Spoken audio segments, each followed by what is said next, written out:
வசனம் சொல்லுகிறது பாவத்துக்கு விரோதமாக போராடுகிறதுல ஒருவேளை அந்த யுத்த களத்துல நம்ம செத்து விழணுமே தவிர பாவத்துக்கு நம்ம இணங்கி கொடுக்கவே அதுக்கு பேராக என்னது? அபிஷேகம். ஹல்லேலூயா. யோசேப்பையெல்லாம் நீங்க படிச்சிருக்கிறீங்க இல்லையா?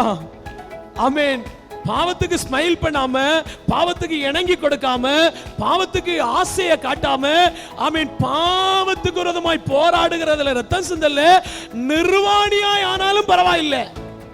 யோசேப்பு எடுத்த தீர்மானம், நான் நிர்வாணி ஆனாலும் பரவாயில்லடா, நான் வஸ்திரம் இல்லாம போனாலும் பரவாயில்லை, நான் ஜெயிலுக்குள்ள போய் கடந்தாலும் பரவாயில்லை, நான் அப்பாவுடைய சித்தம் தான் செய்வேன், என் ஆண்டவருடைய விருப்பத்தை தான் செய்வேன், என் ஆண்டவருக்கு பிரியமில்லாத காரியத்தை நான் செய்ய மாட்டேன், நான் பாவத்தை எதிர்க்கிறவன், பாவம் எனக்கு வேண்டாம். அது நல்ல வாலிப வயது இல்லையா? அந்த வாலிப வயதுல ஆமென், ஏனென்றா யோசேப்புக்குள்ள விசேஷித்த ஒரு ஆவி இருந்துச்சாம். சோதர அல்லேலூயா. என் அபிஷேகம் இருக்கிற ஒருவனை பாவம் ஒரு நாளும் போராடி மேற்கொள்ள முடியாது.